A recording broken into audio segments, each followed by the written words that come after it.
সন্ত্রাসী গোষ্ঠীর সাথে আঘাত করে চুক্তির নামে এই যে আমাদের সম্ভাবনাময় পার্বত্য জেলাসমূহকে লিজ দিয়ে দিছিল, সেই লিজ বাতিলের জন্য আমরা আজকে এই মানববন্ধনে উপস্থিত হয়েছি।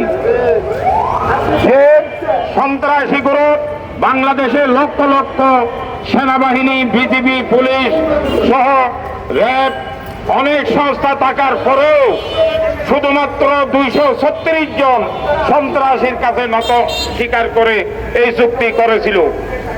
আত্মসমর্পণে যদিও বা সরকারিভাবে বলা হয় 700 কতজন আত্মসমর্পণ করেছিল, কিন্তু প্রেক্ষাপটে দেখা যায় শুধুমাত্র 236 জন সন্ত্রাসী আত্মসমর্পণ করেছিল। এই 236 জনের সাথে একটি সরকার কিভাবে নত হয় সেইটা কিছুতেই সহ্য করা যাবে না, সেটা মানা অত্যন্ত কষ্টকর বলে আমি মনে করি।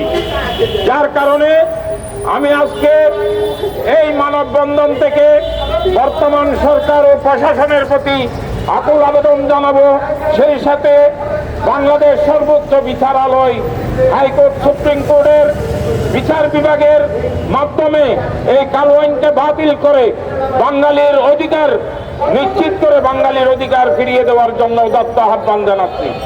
সেই সাথে যে সমস্ত আদিবাসী নাম নিয়ে বহিরাগত মিজোরাম, ত্রিপুরা এবং আরাকান থেকে আগত বুদ্ধিস্ট সম্প্রদায়ের লোকজনকে যে পাহাড় নিধন থেকে বাঁচিয়ে রাখার আহ্বান জানাচ্ছি, তারা প্রতি বছর জুন চাষের নাম দিয়ে পরিবেশ বিনষ্ট করে বন এবং পাহাড় উজাড় করে যাচ্ছে। সেই দিকে লক্ষ্য রেখে কালো আইন বাতিল করে বাঙালির অধিকার নিশ্চিত করার জন্য, বাঙালির অধিকার পুনরায় ফিরিয়ে দেওয়ার জন্য আজকের এই সমাবেশ থেকে, এই মানববন্ধন থেকে উদাত্ত আহ্বান জানিয়ে আমার বক্তব্য শেষ করছি। সেই সাথে আজকের এই মানববন্ধন সমাপ্ত ঘোষণা করছি। আসসালামু আলাইকুম ওয়া রাহমাতুল্লাহি ওয়া বারাকাতুহু।